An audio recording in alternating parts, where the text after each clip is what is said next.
Hi guys, I'm going to be doing a very basic redstone tutorial today, and I'm going to show you all the things that can give off a redstone signal. That's the first thing I'm going to show you. So the very basic thing is the redstone torch, which is basically, it looks just like this. And if you want to power anything, you just place it right next to it, and it turns on. This is a redstone lamp, and if it's on, it'll look like this. That means it's being powered. And if it's off, it will look like this, and that means it's off. So that's a redstone lamp. And then the next thing that you could have that could give it power would be a button, which I would need to place on a block. So let me just quickly get a block to place with this, and the survival inventory, there we go. And we'll just replace this for now. Okay, so the button provides a different kind of redstone power. It provides a small burst of redstone power, and that'll fade away after a time, whereas a torch provides constant power, and basically that's what the torch does. The button provides a small burst or small, like, signal of power. So that's that. Next, we have the tripwires, which is a new feature in 1.3.2.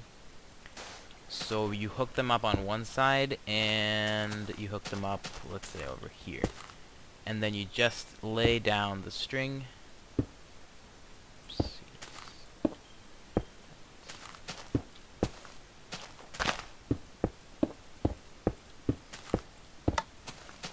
And now it's connected, and if you cross over, you get a small pulse, just like a button. And then the next thing would be a lever. A lever is also a source of constant power, so that would give constant power, etc. So, and the last thing that there is a pressure pad. Well, there's actually one more thing, but pressure pad, simple. If you stand on it, it's on. If you don't, it doesn't. So you can easily just harness this.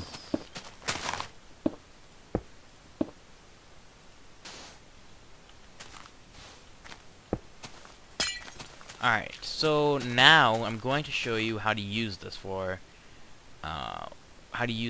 other redstone equipment. So let's say you want a light to go on constantly, and one way to do this is to use the redstone torch, and you could use this power, and you can split up the power, and then you can have it go like this, and you can have it power different blocks. So that's one way to use the redstone powder itself. But there's a problem. What happens if you want to go, like, kind of far away? As you can, like, start seeing, the path gets slightly less powerful. Like, it starts looking more and more dull. And that's because it loses its power over time. You can see it does not work here. It works here. So the maximum distance is 1, 2, 3, 4, 5, 6, 7, 9, 10, 11, 12, 13, 14, 15 blocks away from a source.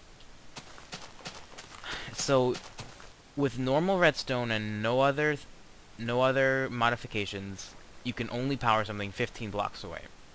However, you can change this by implementing the use of a repeater. And repeaters basically allow it to be powered from even further away. They, like, refresh the power level. And now you can go for another 15 blocks, and no problem with that. So now you can, like, place a block, and it'll still be powered. But one issue is that it gives a slight delay. For example, if I replace this with the lever, and I go, it's very barely noticeable, but there's a slight delay because with the repeater, as you can see. So that is because of the repeater, and the repeater will always have at least a 1 tick delay, and you can change the number of ticks that it will be repeated. So that's 2 ticks, that's 3 ticks, and that's 4 ticks. So at 4 ticks, it's very noticeable.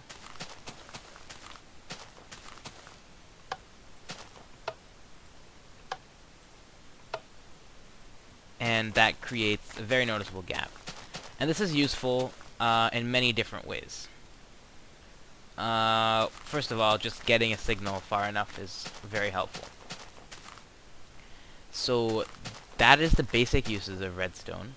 There's also a detector rail which can give power, but I'm not going to discuss it right now because I think that's a little bit down the line. Yeah. So now I'm just going to show you one of the uses of redstone, and that's pretty obvious. I think you must have all seen this by now. So we can put this like this. So if we place an iron door and a wooden door, these doors we can open easily, but not these ones we can't actually open. But if you power it with redstone, they open. So this is very helpful when you're like dealing with zombies, because zombies can punch through these doors, as you might know. So getting them to like not punch through these doors is the only way to do that is either to put a fence around your entire house, or you can use an iron door. But the problem is zombies can still activate these and walk right through your open door. Oops, that's not what I wanted. So if you want to use pressure plates, you'll need to put them on both sides, so you can walk out of them easily, like so, and they would work for both doors. But the issue is still that zombies can walk through them. So if we get some more sand, and let's just make a quick doorway. And we have the iron door, we can't open it, we can use a lever that keeps our door open or closed. Or better yet, you can use even a button, which provides a single burst, and then you can walk out. Sometimes you have to be quick with a button, or else this happens. This is like a common problem. So the problem with the doors with the button is that it sometimes passes through.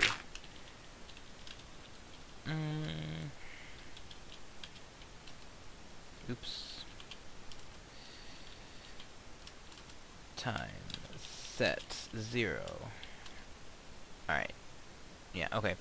So that was that. And there's also other helpful things you can do with the redstone. Like if you want to know if someone's at your base, or if you want to just see if like anyone's even near you. Let me just get some string. Then we're gonna place the doors, I guess. If you place, let's say you have like a secret entrance or something, and you want to know if anyone's like coming to your place or not, if anyone's been there. So all you would need to do is make something similar to this, like a nice little plain entrance. You can like block it off a little bit more. This is just very quick. I'm not actually doing anything fancy right now.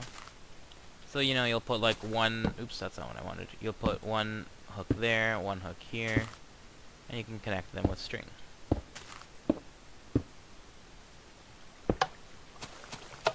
So, as you can see, it's very barely noticeable. I don't even think you'll be able to see it in the video. But over here, it's very noticeable. You can see it very clearly. But from a certain distance, it's very unnoticeable. So if you want to know if anyone's been to your house or something, then what you can do is put a torch here. And I'm not sure if we'll be able to see it go off or not. Yes, it went off for a second, if you noticed. So let me just connect this with some redstone so we can see it clearly. We don't need any more string now. So here we go, this, and now if we... Well, I believe if we just do this, it will still work.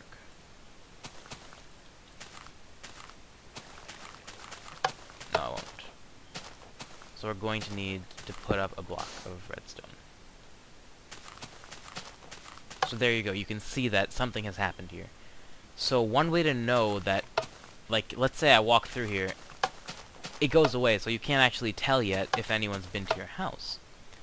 So what you could do is put something like a door in like a secret place that's like nowhere near anything. Like, of course you wouldn't put it right here, but you'll leave it in this position and then you'll let someone walk through. Oh, wait a second.